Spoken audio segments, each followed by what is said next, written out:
Ya estamos. Bueno, buenas noches.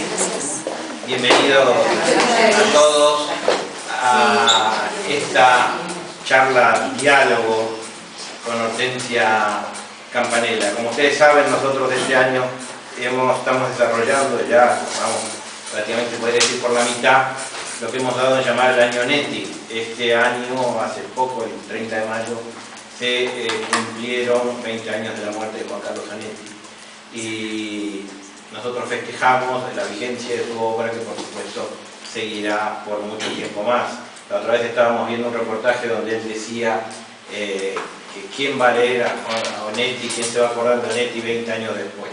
Bueno, aunque sea para contravenirlo, lo cual es un buen motivo, estamos aquí durante todas estas actividades que seguirán desarrollando, y la verdad que estamos contentos porque ha tenido mucha repercusión, incluso ha motivado que otras instituciones hicieran cosas en un año que es un poco complicado en cuanto a aniversarios, porque es el centenario de Cortázar, el centenario de Octavio Paz, el centenario de Casal, todos nacieron casi el 14, bueno, Onetti nació en el 9, ya le festejamos a 5 años del centenario y ahora lo estamos volviendo a recordar.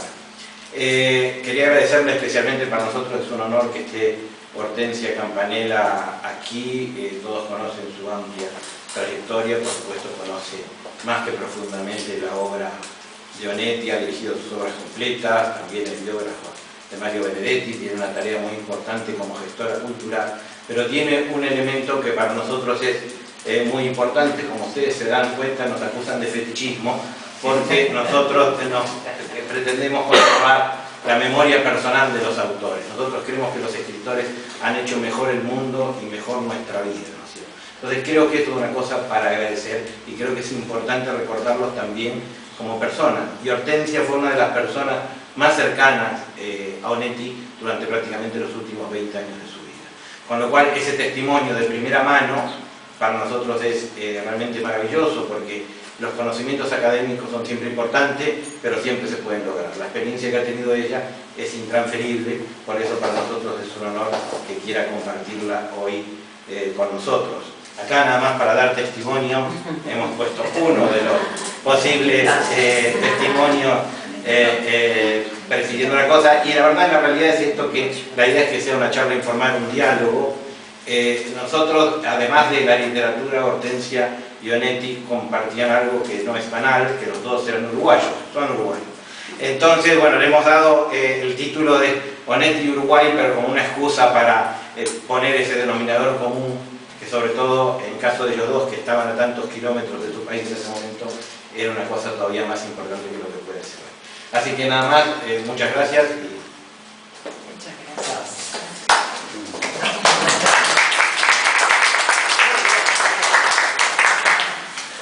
Bueno, muchas gracias. Empiezo por donde debo, que es agradecer la presencia de ustedes, sin duda. Especialmente agradecer a Claudia, a Raúl también, este año Onetti y la invitación que me hicieron. Y no puedo dejar de agradecer muy profundamente a Dolly por su amistad. Esas cosas invalorables. Sin duda los aniversarios son pretextos, buenos pretextos para hablar de cosas o de personas.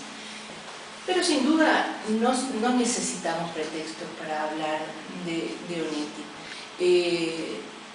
Creemos que su obra es un imán, un atractivo hoy en día para tantas personas, para distintas generaciones que lo leen, que lo conocen, que empiezan por tal libro o por tal otro. Aquí tenemos una María, acaba de empezar por El Pozo, y digo, qué bien que hayas empezado por El Pozo, porque yo a mis 17 años empecé por Junta Cadáveres, me horroricé, dije, este señor, qué horror, y lo abandoné durante 2 años, después volví y seguí leyéndolo para siempre. Pero efectivamente hay que empezar a leerlo, y los jóvenes lo están leyendo mucho, como dice Dolly. Hay clubes de fanáticos, grupos de gente en las universidades, en grupos de diálogo, de debate, que leen, examinan a Onetti. Me gustó mucho esa posibilidad, ese también pretexto en el título Onetti y Uruguay, porque siempre es bueno como desmitificar ciertas cosas. Mucha gente ha dicho que en realidad Onetti es rioplatense, no es uruguayo. Incluso un crítico tan señalado como Noé Gittrich lo coloca como en la historia de la literatura argentina.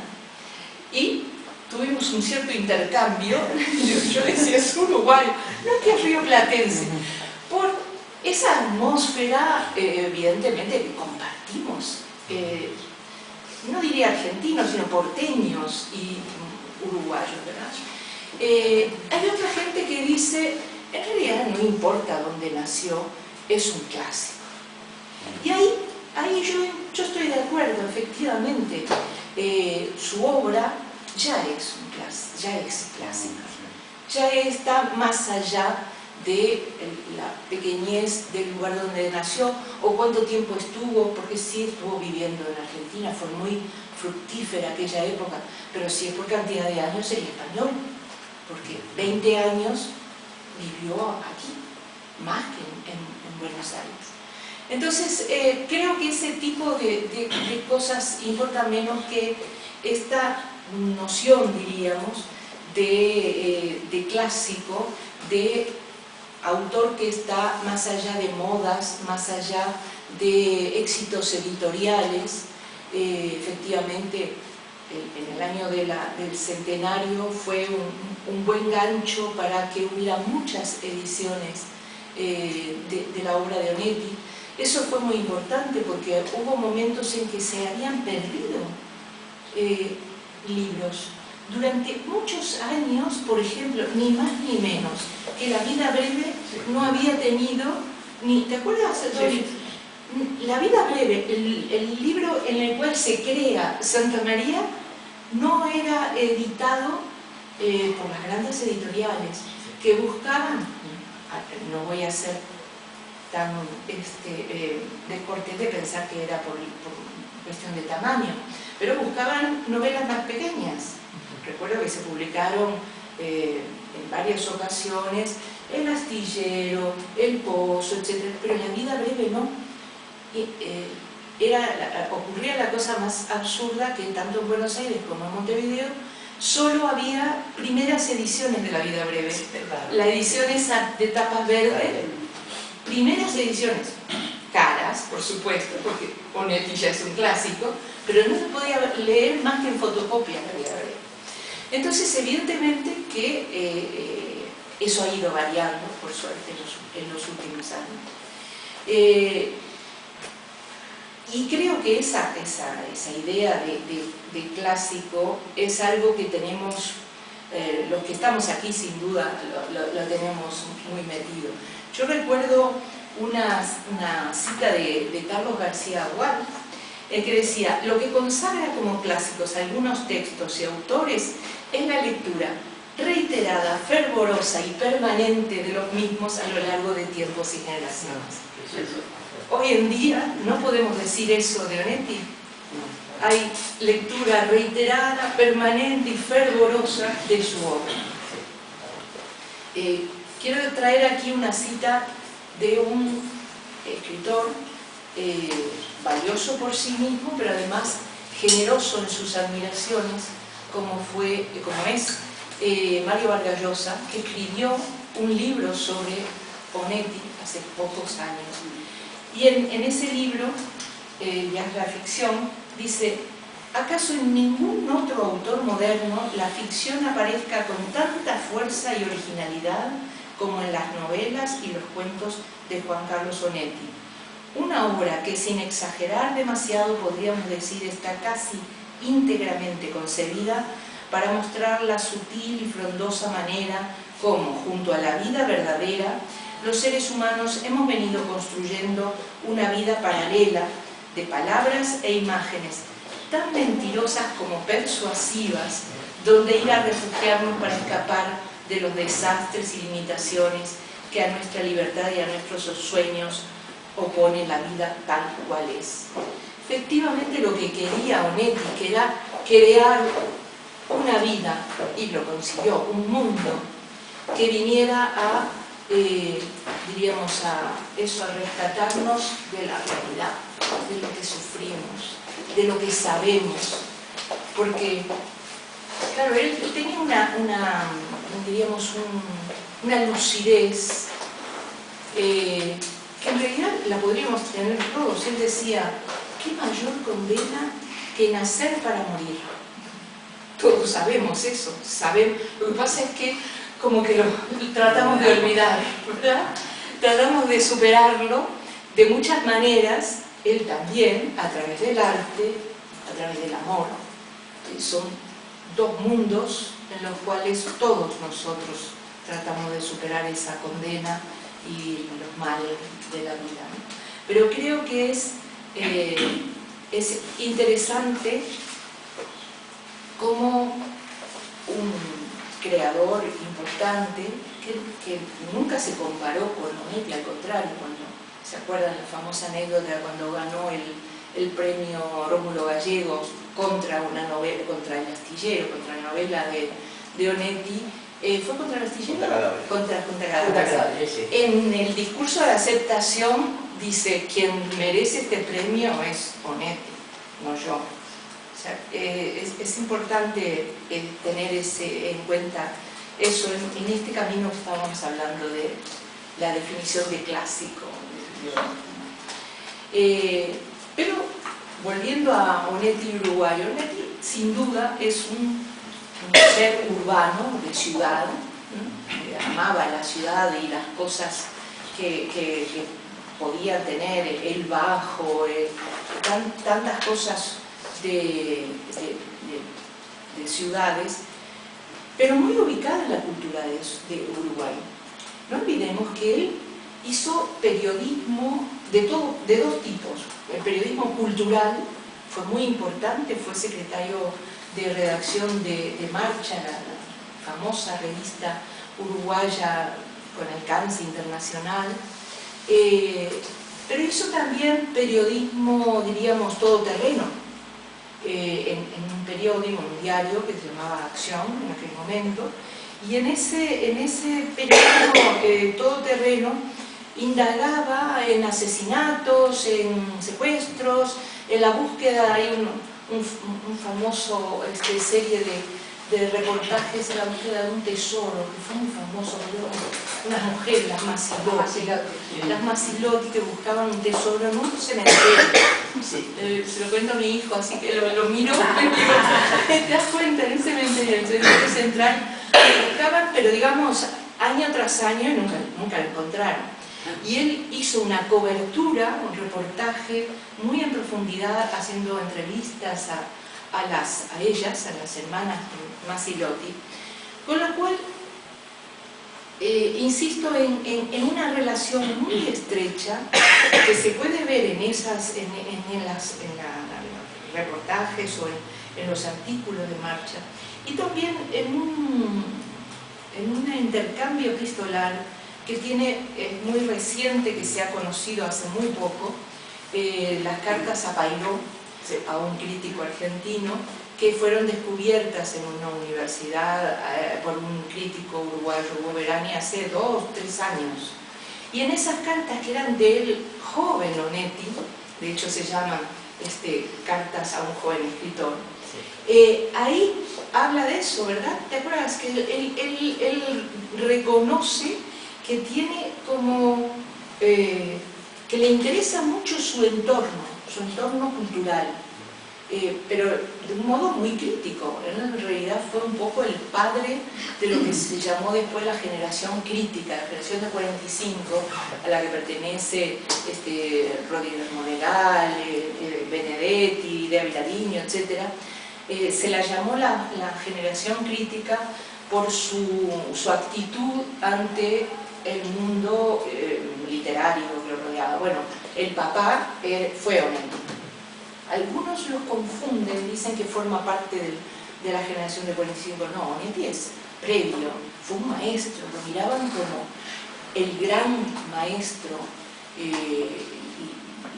en ese sentido, Benedetto tiene algunos de los ensayos más lúcidos sobre Onetti, en el que reconoce su enorme valor, no solo en sí mismo, sino como apertura, digamos, como influencia sobre los demás.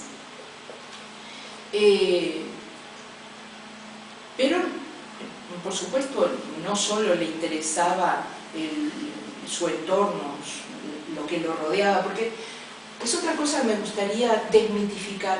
El hombre acostado, por favor, nada del hombre acostado. Es decir, en todo caso, 3 años, 2, 3 años, pero tuvo una larguísima vida en la que fue muy activo, hizo de todo, hizo deportes, así, iba a la playa, hacía este tipo de periodismo de ir de noche a ver qué pasaba aquí y allá. O sea, tuvo una labor intelectual y física muy evidente, nada de hombre acostado. Pero generalmente los tópicos a veces calan más que la realidad. Yo me revelo, Dolly también se revela, y siempre que hace declaraciones comenta eso, ¿verdad? Sí, absolutamente. Es que una persona de más de 80 años que durante 3, digamos, decida, cosas que por otra parte a todos nos gusta, o bueno, a mucha gente nos gusta leer acostados, tumbados, ¿no? Y a ti también, a mí también, y a él también, pero eso, una cosa es leer tumbado y otra cosa es ser el hombre acostado, que hemos visto como una especie de sello en tantas entrevistas, tantos reportajes. Hay gente que creo que, claro, no lo conoció mucho. Aquí hay gente que lo conoció mucho, no solo Dolly, sino hay más gente que estuvo en contacto muy directo con él. Y yo creo que en el diálogo que ahora vamos a hacer, y creo que es muy interesante ver, diríamos, la variación del creador. El creador es muchas cosas al mismo tiempo. Es el hombre acostado, es el hombre activo, es el que no le interesa la política y es el que le interesa la política. Claro. Es otra de las cosas que también molestan del sello. No, nada que ver con la política, con el compromiso. Tenía un compromiso muy hondo, muy profundo con el ser humano. No le gustaba el panfleto, no salía, digamos, a hacer manifiestos, pero él fue una de las personas que más contacto tuvo con el mundo político de los años 50, ¿verdad? De Uruguay. O sea, este diario que yo mencionaba, Acción, era el diario del partido de gobierno en ese momento, del Partido Colorado, de los vallistas. Él fue muy amigo del presidente de la República. Le dedicó el libro, el astillero, y el Valleberrer le contó la anécdota que dio lugar al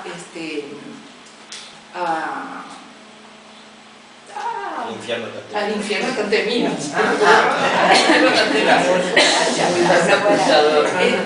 O sea, tenía una relación no solo con el presidente, sino con un grupo, digamos, de jóvenes vallistas que también eran intelectuales, claro, estaban en ese periódico, pero a él le importaba muchísimo lo que pasaba.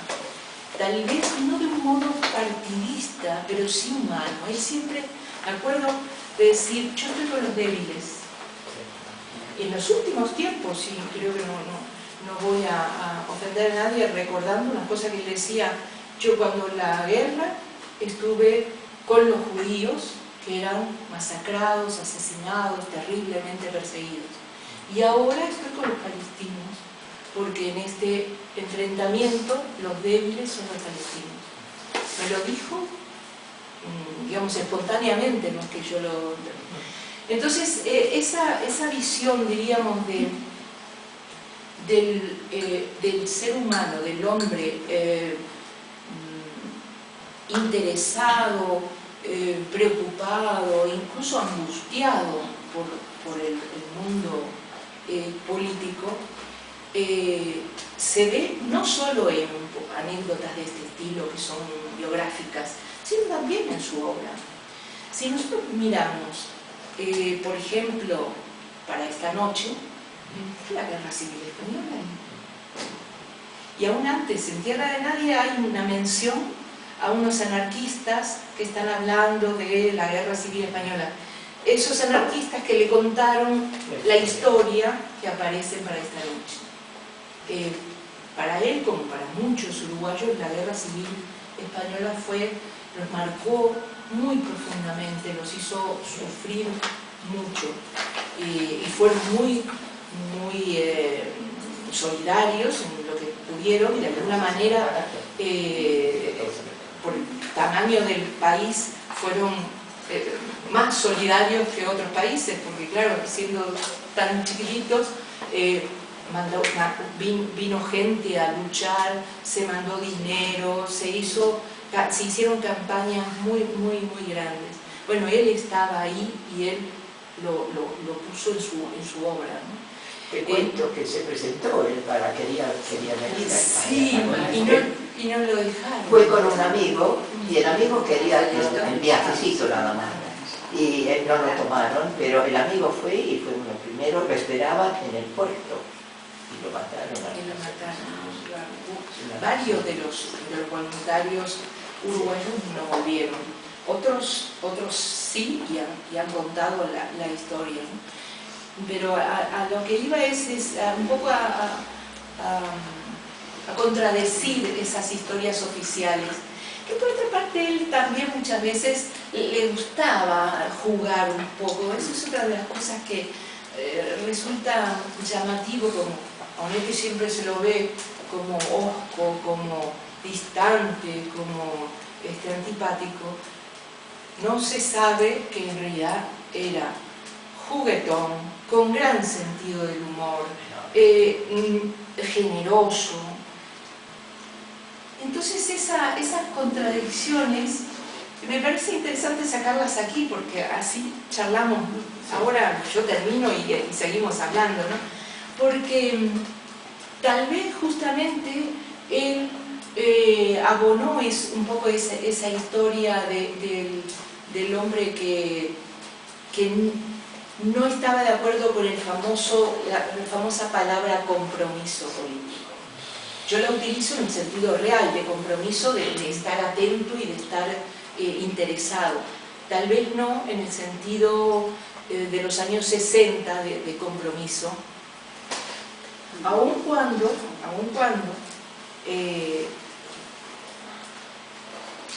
no solo fue víctima de la dictadura, fue víctima, alguien dirá, bueno, fue indirectamente víctima de la dictadura uruguaya, puesto que su exilio fue después de haber estado preso por formar parte, bueno, todos lo saben aquí, pero por las dudas lo recuerdo, por formar parte de un jurado que premió a un cuento que la dictadura consideró.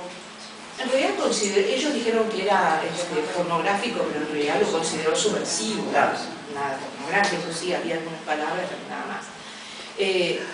Aunque él no estaba de acuerdo en publicarlo y todo eso, pero bueno, fue víctima, estuvo preso y su exilio lo causó eso. Por lo tanto... ¿El autor lo mataron? No, el autor estuvo 5 años preso.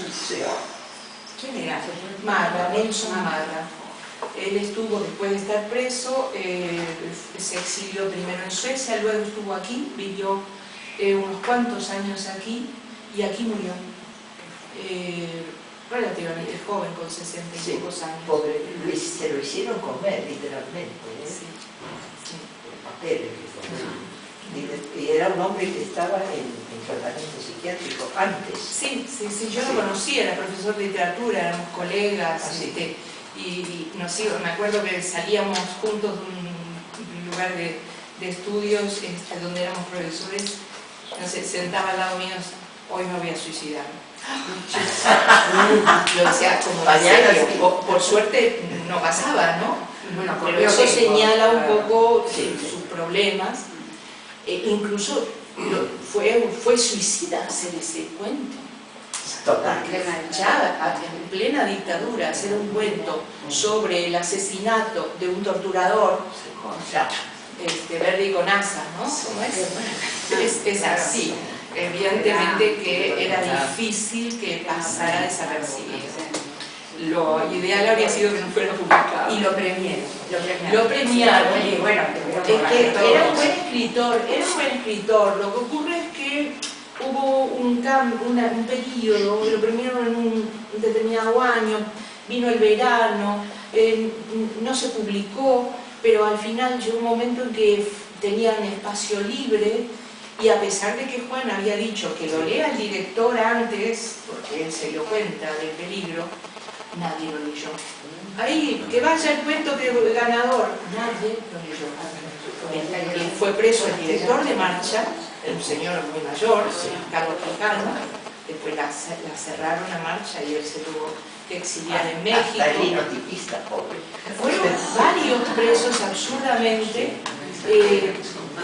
Por esa concatenación de hechos suicidas, porque en realidad el que había visto todo eso justamente fue Onetti, que dijo, este cuento está bien desde el punto de vista narrativo, no le gustaba demasiado justamente la terminología muy cruda, pero desde el punto de vista narrativo era el mejor de los que se habían presentado, por otra parte, ¿no? Tampoco, no sé si aparte de esta historia, ese cuento hubiera pasado la historia.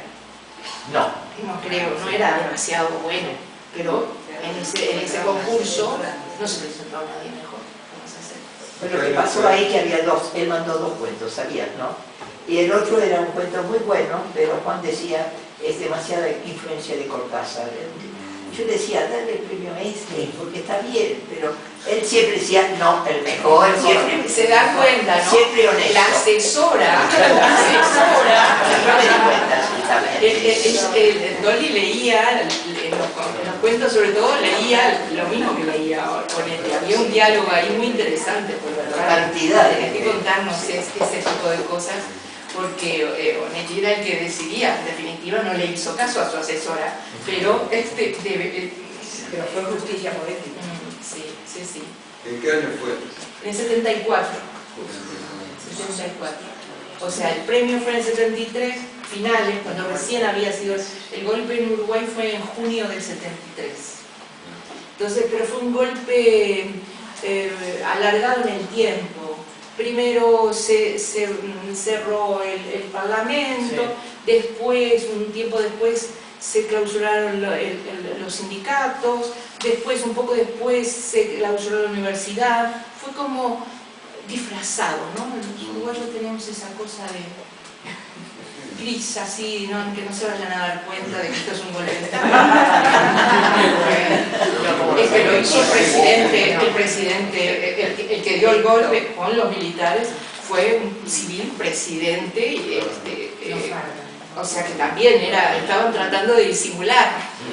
Y en definitiva también la salida de la dictadura, eso ya es un invento, digo, es un agregado mío, fue porque a estos militares se les ocurrió hacer un plebiscito. Pensaban que lo iban a ganar, y los uruguayos fueron, votaron que no. Y los mismos aceptaron. Ya sé que también es cierto que había un deterioro, en fin, pero lo aceptaron. En Chile no. En Chile siguió Pinochet muy presente aquí, entregarlo. Es un modo de ser que para algunas cosas es malo y para otras es bueno. Pero bueno, volviendo, todo fue por lo de la fecha, ¿no? En realidad el concurso fue en el 73 y se publicó a principios del 74. Juan estuvo preso en lo llamamos el Cilindro, que es un estadio con esa forma, que acaba de ser implosionado, ¿sabes, Loli? Acaba de ser. Implosionado, tirado abajo para hacer otro estadio. Bueno, me alegro. Sí, tenía mal recuerdo para mucha Pasó gente, muy porque mal. lo usaron como lugar de detención de muchos uruguayos, no solo de Juan. Todo esto para decir que, bueno, que Juan no era un tipo, una torre de marfil, que no tenía nada que ver con la realidad, ni muchísimo menos. Es cierto que, digamos, textos claramente políticos, dos cuentos. El árbol, en el que estás tú, Sí. en que efectivamente hay unos militares que interrogan y que entran a una casa, etc. Es un pequeño cuento.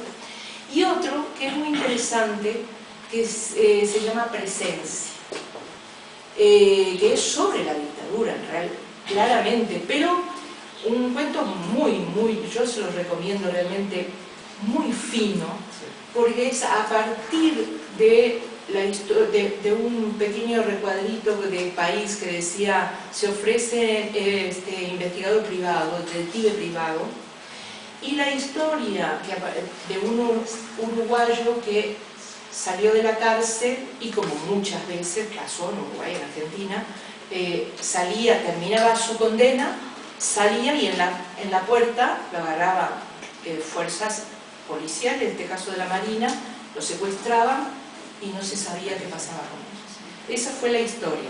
Afortunadamente, que era amigo nuestro, después apareció. Se armó un lío muy grande y no desapareció.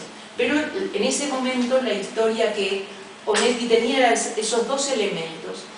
Y con esos dos elementos, en Santa María reconstruida, porque este cuento fue escrito después de Dejemos hablar el viento, que se acuerdan que al final de Dejemos hablar el viento, Santa María es quemada, es incendiada.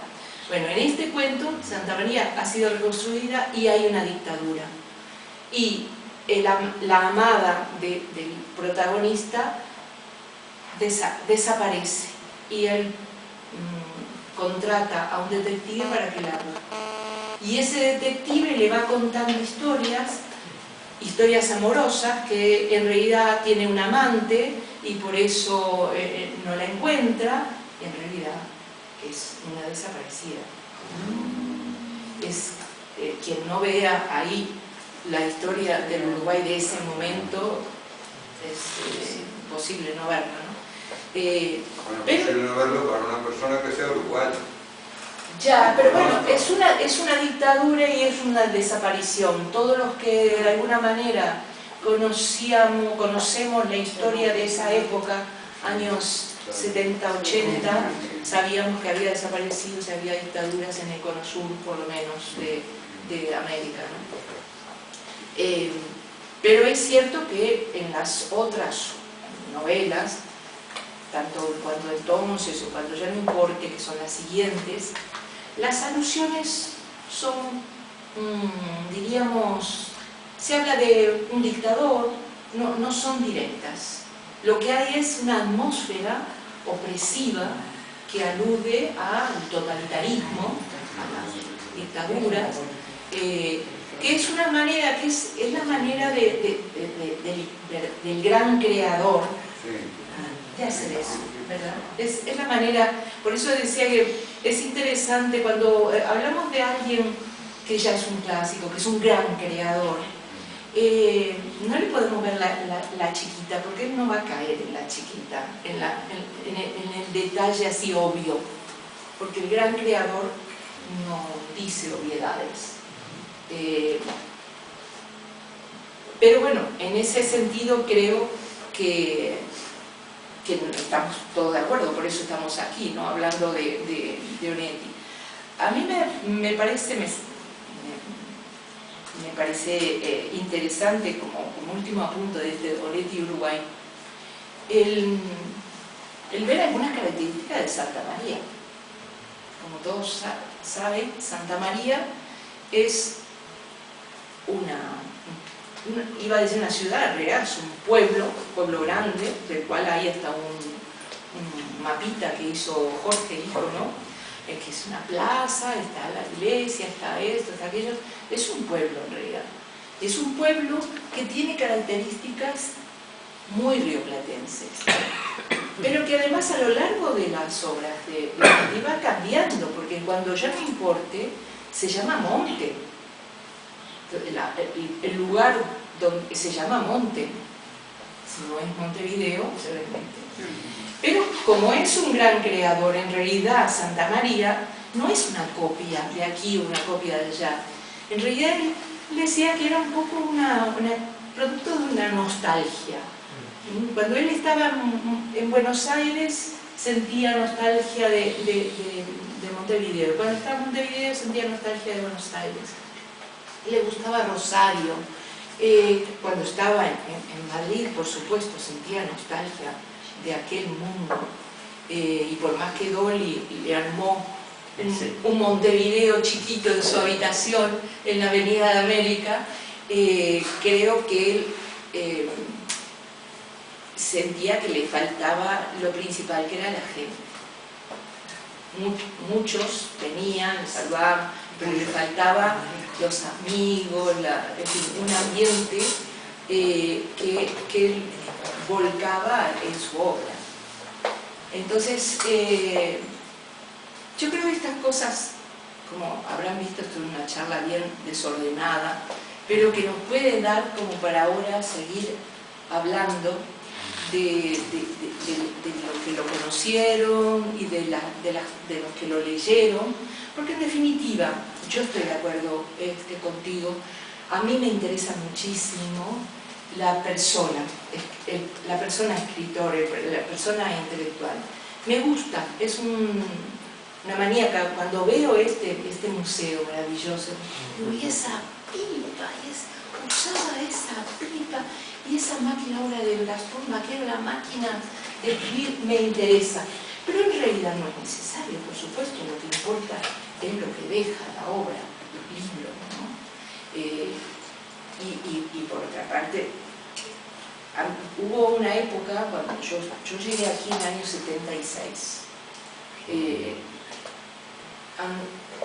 antes de que hubiera democracia, antes de las primeras elecciones. Pero viví todo este tiempo aquí y vi los cambios de España. Y durante un buen periodo me gané la vida freelance haciendo entrevistas. Y de la manera mejor posible, diciendo, ¿a quién me gustaría conocer?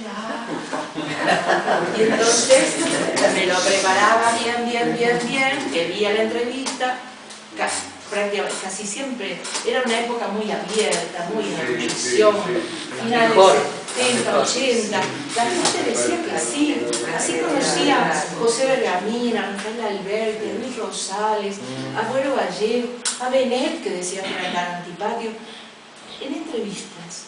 Y efectivamente, casi todos eran interesantes, pero algunos bastante desagradables. Hay algunos egos muy grandes que, claro, uno dice, me gustaría pincharlo para ver si se baja un poquito, ¿no? Pero en general, o tuve suerte, o de verdad, los grandes creadores tienen una personalidad muy atractiva, de un modo o de otro. Y Onetti, que otra de los tópicos es que nadie podía acercarse a él, hay cantidad de entrevistas, pero cantidad. Dolly me dio una caja así llena de cassette de entrevistas, por supuesto de televisión hay algunas, pero sobre todo de radio y de prensa o de escritas, hay muchas. O sea que él se dejaba bajo filtro de Dolly, sin duda, y con una cosa que realmente yo admiro mucho, porque es lo que creo que todos nos gustaría, y es estar con la gente que nos cae bien. ¿verdad? La mayor parte de nosotros nos encantaría dialogar con la gente que nos cae bien. No que tiene tal oficio, ni que tiene... No, que nos cae bien. Pero no ocurre. Nosotros tenemos que trabajar, tenemos que hacer esto, tenemos que hacer lo otro, y tenemos que aguantar a gente que no nos cae bien. Él no. Él decía, me cae bien, adelante, que pase. Esa suerte tuvo, porque ahí vemos que de pronto, yo qué sé, leía una novela de Muñoz Molina y dijo que venga Muñoz Molina, acepto. Y de pronto parecía un periodista recién llegado, todo tembloroso, y por algo le caía bien, por algo que decía, por algo, como le hacía alguna pregunta, dice, no, que pase, sí, que siga con la entrevista. Es una maravilla, envidiable, digo, sobre todo a esta altura, ¿no? Cuando vivía aquí, tuvo esa suerte de poder estar, y además es muy interesante la variedad enorme, desde grandes escritores hasta ignotos. Yo lo conocía a Onetti acercándome y diciendo, soy uruguaya, la admiro mucho, leí mucho, punto. No tenía, nadie me presentó, yo no era nada importante, no había escrito nada, no era nadie. Fue así, fue en el antiguo ISI. Sí. ¿Pero qué idea tenía que Juan antes de conocer? Bueno, yo lo había leído, nada más que la literatura. Literatura, nada más literatura, pero claro, como te digo que me gustaba conocer a los escritores, enseguida, por suerte, me dejó hacerle una entrevista. Le hice una de las entrevistas más largas que salieron en El País de Madrid, año 78, 77, 78. En aquel entonces el suplemento de arte y literatura, se llamaba algo así, era del mismo tamaño del País. Lo dirigía Rafael Conte. Y él me dijo, si conseguís una entrevista de Onetti, si consigues una entrevista de Onetti, y la conseguí, 2 páginas enteras. Wow. Pero por eso les pongo el ejemplo de que yo no era nadie, y a partir de ahí, claro, después con Dolly, y bueno, ya una amistad familiar, digamos, ¿no? Con tu encanto, querida. Seguimos una amistad familiar que era, íbamos de vacaciones con mi esposo, con el niño, en fin. Pero a lo que me refiero es a su actitud desprejuiciada.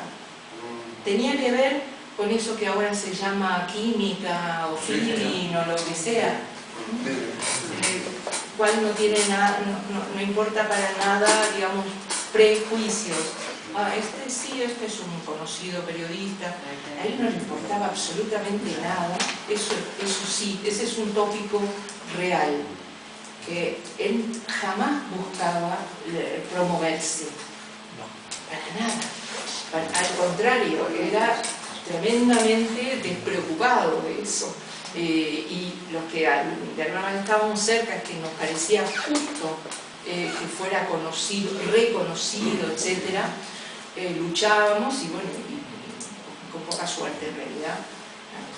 Me acuerdo el premio Cervantes, el famoso jaquet, ¿era frac?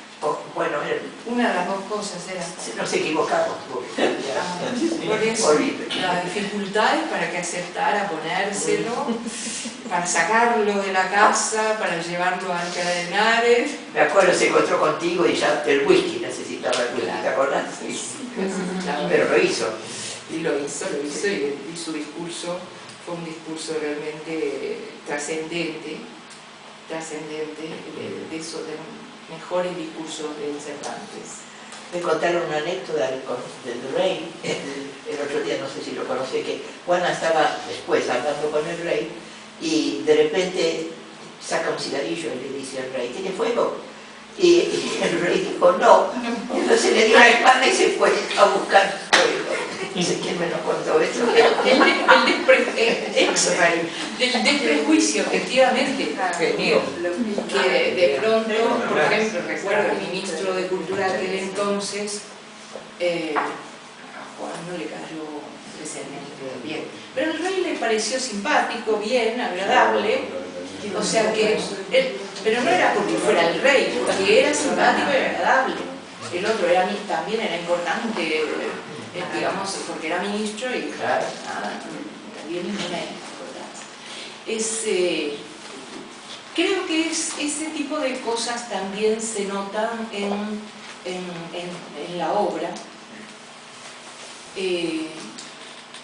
porque su obra nunca busca la facilidad. A la entrada hablábamos del astillero y de esa atmósfera. No es nada fácil, no busca el atractivo, no busca el premio, no busca nada. Él está metido en ese mundo, lo único que le importa, claro, por algo decía, para mí escribir es vivir. Era lo mismo, escribir y vivir para él era lo mismo. Entonces, hay una enorme coherencia entre el hombre, el ser humano y el creador. Y creo que es algo a celebrar.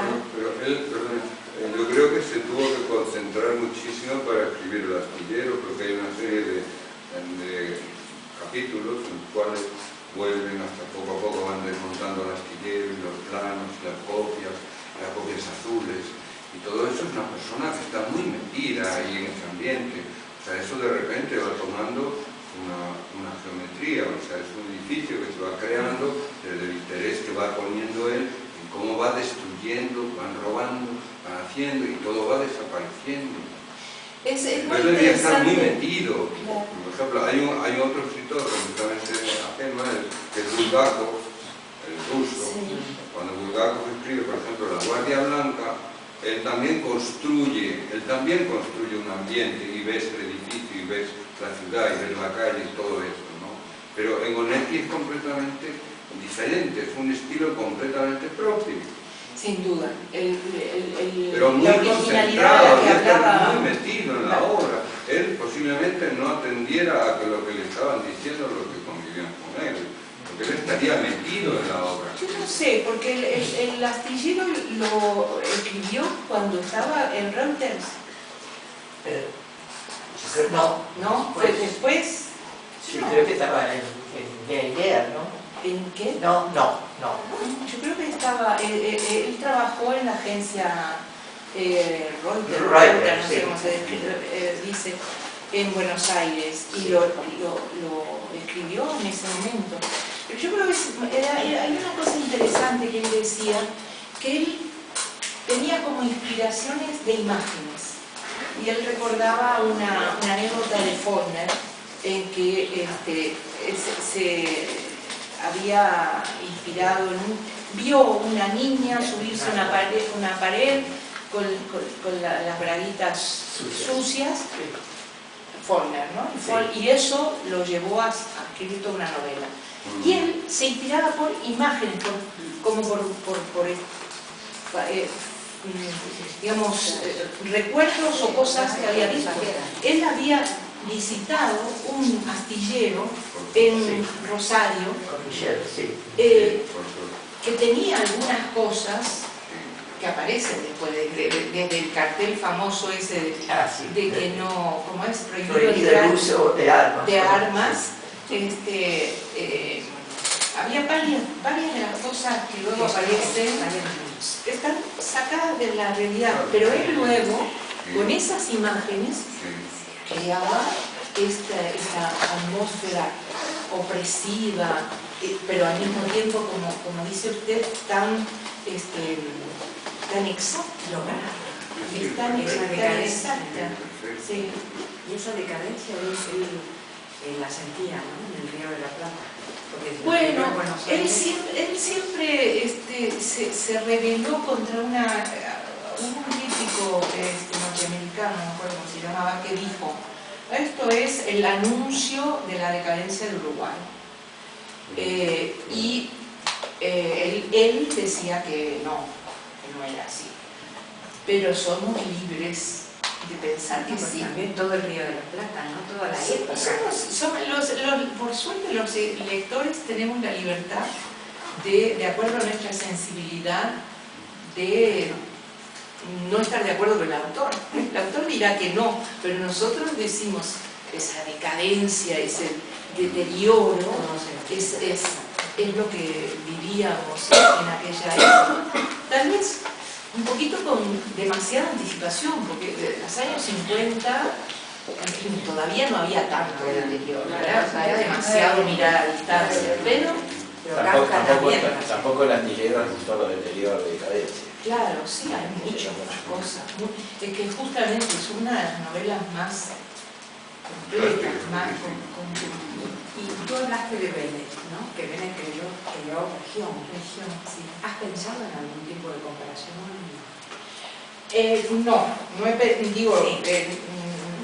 No he pensado en ese sentido, no he estudiado, no he hecho ningún ensayo ni nada. Me parece que eran realidades muy diferentes, ¿no? Incluso mucho más concreto el mundo de Onetti, al extremo de que se puede hacer un mapa, y que hay reiteraciones de ese estilo, ¿no? Pero bueno, también somos libres de decir, cada uno que crea una ciudad, una zona, bueno, tiene algo de parentesco, ¿no? Con otro escritor que también lo crea. Hablamos de cosas, a ver. Yo quería hacer un comentario, nada más, Sí. que en realidad es una pregunta y comentario por el tema del mito del hombre tumbado. Indudablemente no solo a él, yo comparto esa afición por hacer casi todo lo que nos gusta en la cama. Pero yo creo que en el caso de Tú no crees que el hecho de esa afición a que le guste leer o escribir en la cama, como muchos de nosotros, y no tiene más trascendencia, un poco la gente lo emparenta con sus personajes, por eso le viene bien esa visión. Un hombre con sentido del humor, además, no le resulta tan fácilmente coherente con sus personajes. Sí, efectivamente sus personajes no son muy deportivos, no son no están en movimiento constante, eso es cierto. Podría ser sin duda que... Además del otro rasgo de pesimismo, de mal carácter o demás que se le atribuye a sus personajes, está más vinculado a eso como un hombre, digamos, que le gusten los niños o que sea simpático. Claro. Sin duda, digamos, la característica de pesimista lo es, a partir de esa frase y del Eclesiastés que él citaba a menudo, era pesimista porque vamos a morir. ¿Cómo no ser pesimista si vamos a morir? ¿Verdad? Termina mal. Es así. Sin embargo, y precisamente por eso tal vez se ve tanto el tema de la evasión y del sueño, porque es una manera de salir, lo que decíamos al principio, ¿no? Hay que salir de este mundo real para crear otro. Y por eso los soñadores de Onetti, que son muchos personajes que sueñan y crean mundos, y ni hablar de la vida breve, no solo crea mundos, es decir, crea un personaje que el personaje crea a su vez toda la historia de Santa María. Y lo mismo debemos hablar al viento, este comisario que en busca de la ola perfecta se inventa la banda, se inventa otra ciudad, la banda. Está Santa María, está la banda. Evidentemente que ese pesimismo en sus personajes en busca de la última ola, no era de la hora perfecta, de la ola perfecta, de la última ola. De una ola hecha de leche, semen, etcétera, espuma, etcétera, etcétera. Pero él me decía que para él sus personajes eran mucho más fuertes que que la realidad. Y yo decía, entonces que soy un fantasma, porque, y es verdad, sí. Y por eso además esa reiteración, es decir, sus personajes que van apareciendo de una manera coherente a lo largo de sus obras, ni hablar de Diane Gray, pero de muchos otros que de pronto aparecen en un lugarcito, el mismo Medina, este comisario, aparece en otras obras muy fugazmente y después aparece como un gran personaje.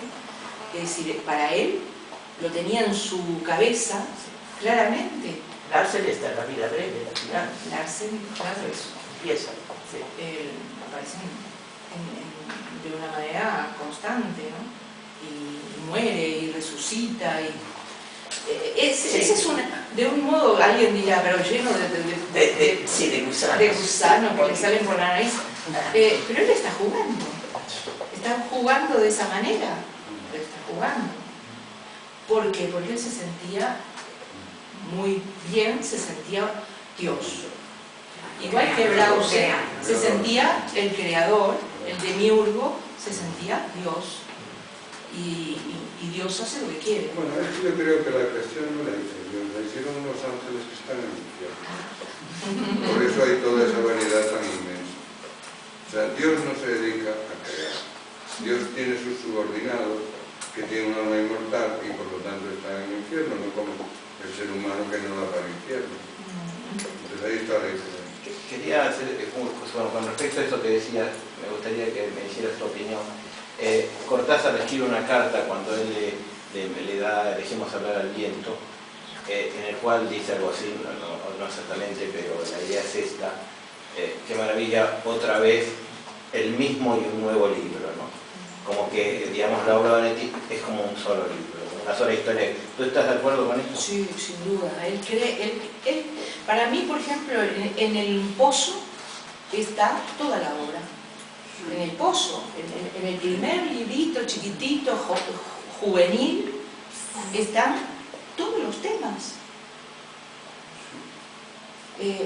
Se podrá decir que de una manera esbozada, pero está el soñador, está la depresión, está todo. Yo creo que efectivamente, y fíjate que justamente es interesante que sea justo con Dejemos hablar al viento, porque Dejemos hablar al viento fue una novela que le llevó muchísimos años. Y en los manuscritos se ve cómo escribió los capítulos a veces 3 veces, 4 veces, y cómo dejó mucho fuera. Era cuadernos y más cuadernos y más cuadernos, porque lo empezó en Uruguay antes del exilio, lo abandonó y lo volvió a tomar en el año 76, creo. 2 años después que llegó. Sí, 76, 77. O sea que, fíjate que ya estaba todo tan en su cabeza que a pesar de los avatares de ese libro, que pasa todo esto que digo, que hay montones de textos que quedaron fuera, sin embargo es su libro, no se le notan deshilachamientos, no se le notan contradicciones, lo depuró hasta y además muy audazmente, por eso, porque al final decide eliminar a Santa María, así, chao, incendio. Una pregunta, ¿y los adioses? Los adioses, claro, es un mundo muy diferente. Es un mundo que no es Santa María, es una novela muy atractiva. Lo comentaba el otro día, que gusta mucho, tiene ese misterio, esa cosa que ha dado para hablar mucho de qué es lo que pasa, la famosa la hija que es además de hija. Pero eso de nuevo, volvemos a ser nosotros, a tener la libertad, los lectores, de creer que era hija y nada más, o de creer que es algo más que hija, pero él no, digamos, dijo una cosita, podría ser, ¿no? Dijo cuando ¿cómo se llamaba? Joselina Ludmer fue la que dijo, dio una interpretación y dijo, bueno, no lo dije yo. ¿Te acuerdas? La vuelta de tuerca, Sí, sí. la vuelta de tuerca. Sí, él decía que había otra, pero nunca dijo qué era. Claro. Jugaba. Bueno, pero a mí, por ejemplo, de los alios es lo que me gusta mucho, aparte de lo de la hija y todas estas cosas, es cómo el farmacéutico que vende en la farmacia va vaciando todos los tubos y todos los envases farmacéuticos y entonces vende una serie de contenedores incontenibles. Entonces a mí, en cierto modo, era un poco como la manera de vaciar el astillero, que fue mucho más laboriosa porque el astillero es muy grande, y hay que quitar muchas cosas, y en cambio este es un trabajo muy minucioso, pero a escala muy pequeña, de modo que todo estaba vacío. Entonces a mí lo que me parece que tiene mucho humor, y sobre todo un humor que yo no sé si él era así, pero a mí me parece que era un humor sardónico, que era sardónico. Él era muy irónico, muy letrado. Onetti se la pasaba escribiendo cosas, papelitos, carteles, cuentos, cuentos no, pero no cuentos, sino escribió tres poemas, nada más. Pero escribía a dolis, centenares de cositas, chistes, juego de palabras. Yo tengo por ahí un contrato, con forma de contrato, con todas las formas, como digamos, de formato legal, por el cual se contrataba el coche de Héctor, mi esposo, para que paseara a la perra, Biche, a pesar de los problemas que pudiera haber, porque no tenía muchas ganas, parece ser, Héctor, de llevarla, no le gustaba, pero había un contrato firmado, etcétera, etcétera. Y era como broma, se reía, pero todo por escrito, hay muchas cosas por escrito. Lo que escribió a Maggi una vez que... Tú me imagino que tendrías... Yo tengo una anécdota graciosa que decía, comentando así con él, le digo, es que recibo pocas cartas, es que están haraganes para escribirme de mi casa, ¿no? Y entonces me dice, no dijo nada. Y entonces le empezó a dictar cartas a Juan firmadas El Canario.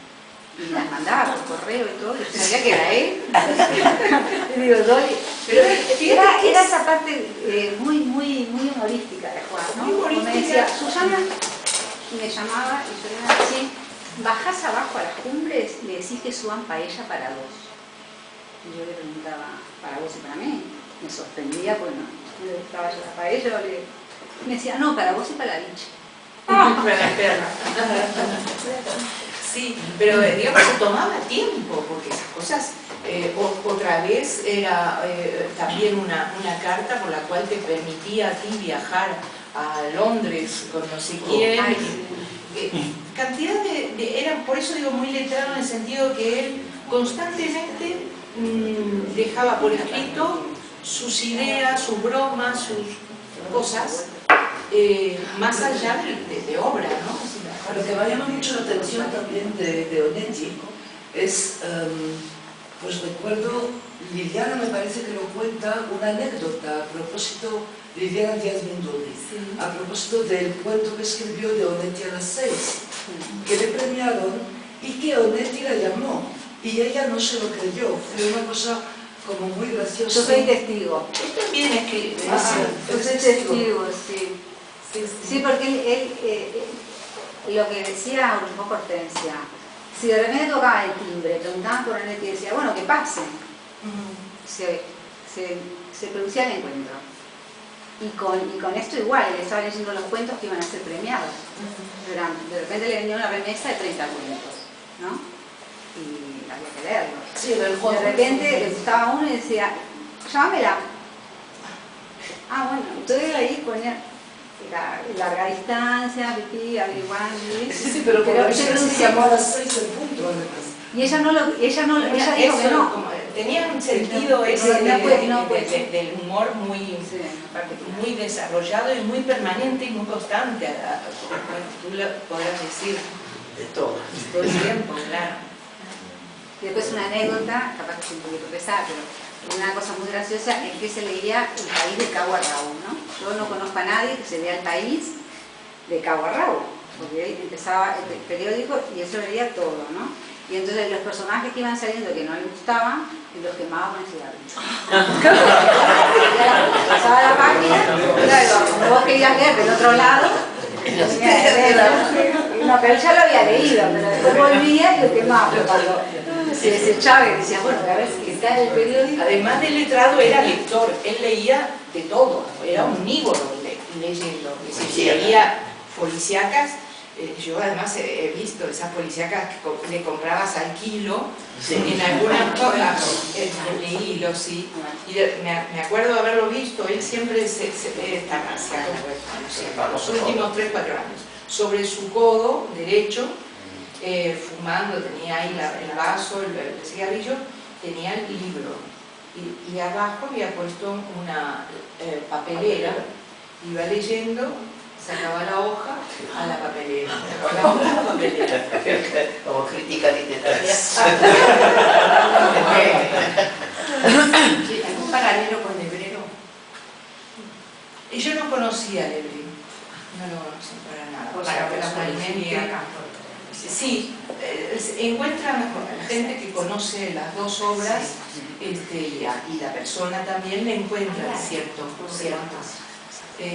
Yo no lo conocí, leí algo de Lebrero, pero no tampoco todo. Algunas cosas parece que también podían tener relación, o lo que está claro es que Juan no leyó nada.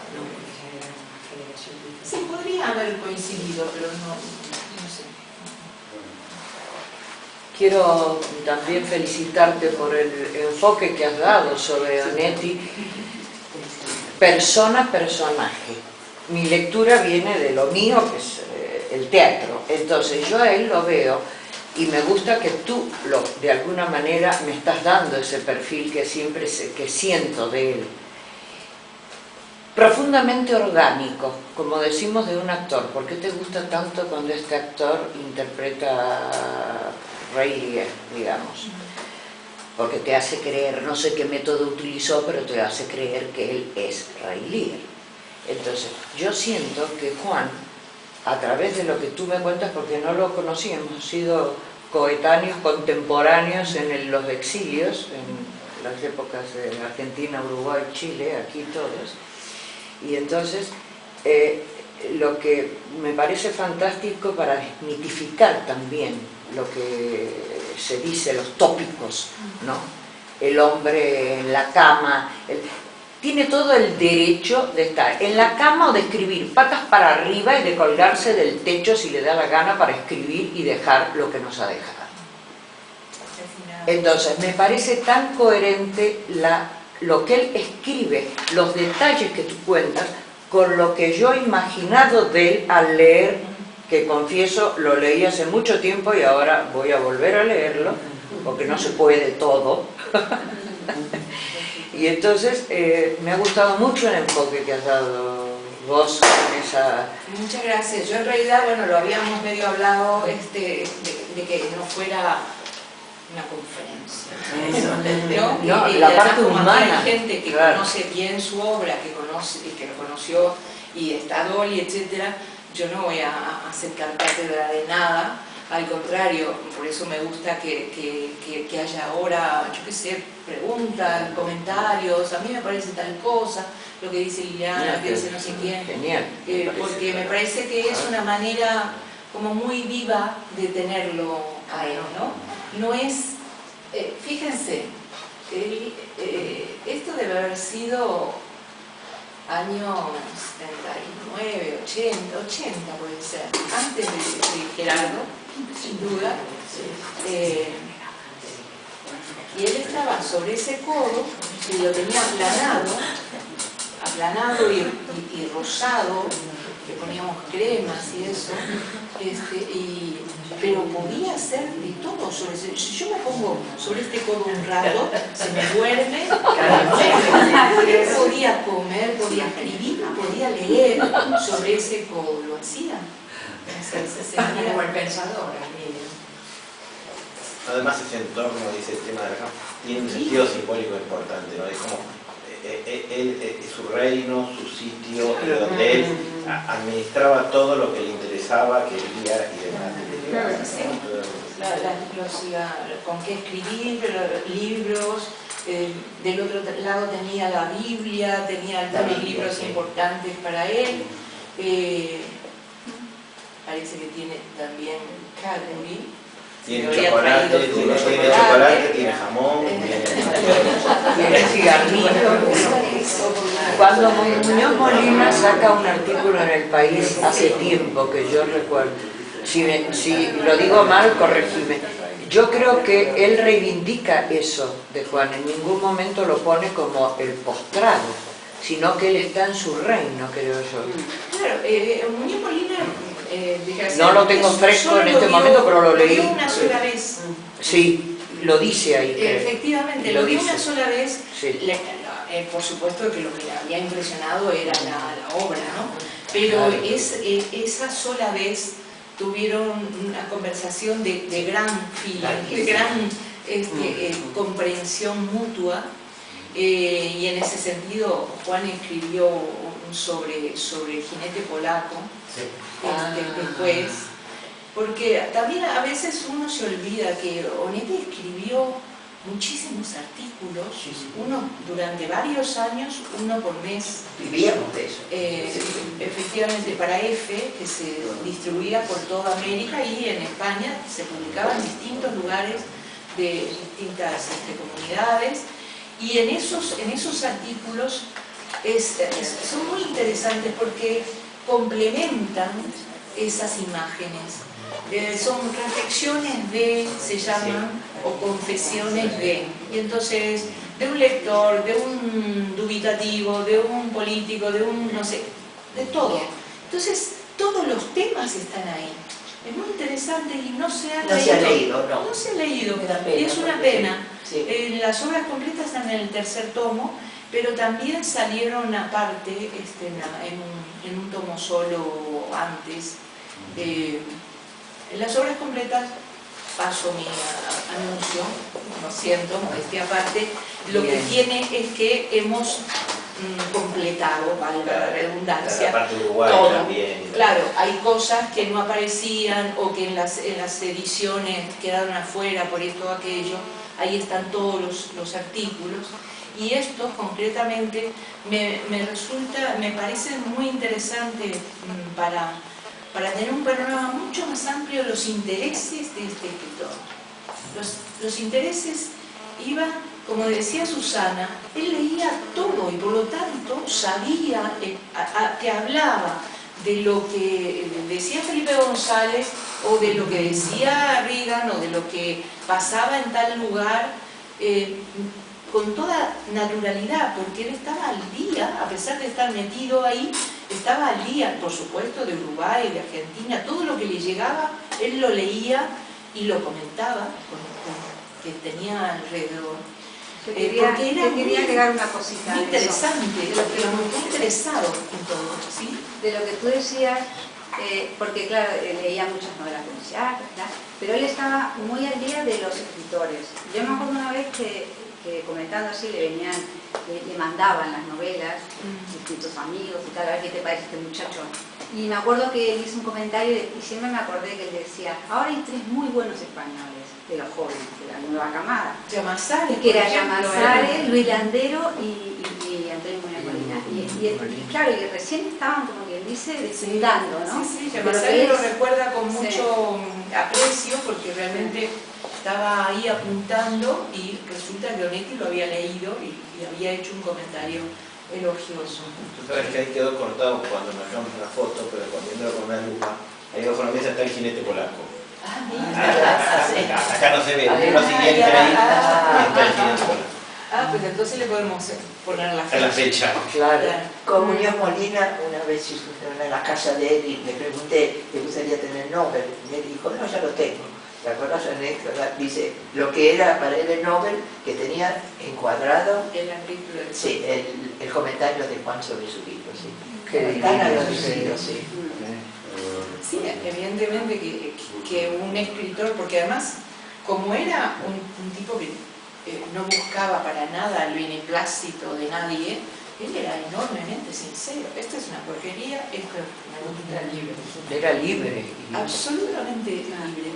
Y eso es ideología y eso es política. No es necesariamente estar en un partido para ser política. Todo es político. Se confunden. Y entonces es fantástico que desde una posición ante la vida puedas crear lo que él ha creado en el ámbito, en el terreno del, ¿no? O sea, de las letras, de los cuentos, de las novelas. Y después hay una cosa, no sé si te corté, no, que era muy piadoso para cuando le mandaban algún manuscrito, tener que contestarlo ¿no? Porque no se cortaba, pero no le gustaba, decía, porque otra vez tengo que decir, pero muchacho, dedícate a otra cosa. ¿Cómo digo eso? Bueno, claro, ¿Cómo digo eso? Porque era realmente, era un poco para él, porque él sabía que había puesto en llevar, en darle ese hijo, ¿no? Y hacer un mal comentario, o sea, lo diría un poco. Al mismo tiempo es interesante que ocupara su tiempo leyendo obras de primerizos. Era generoso. Era generoso con su tiempo, sin duda. Bueno, si no hay más comentarios, muchísimas gracias a todos por venir, muchas gracias, Hortensia.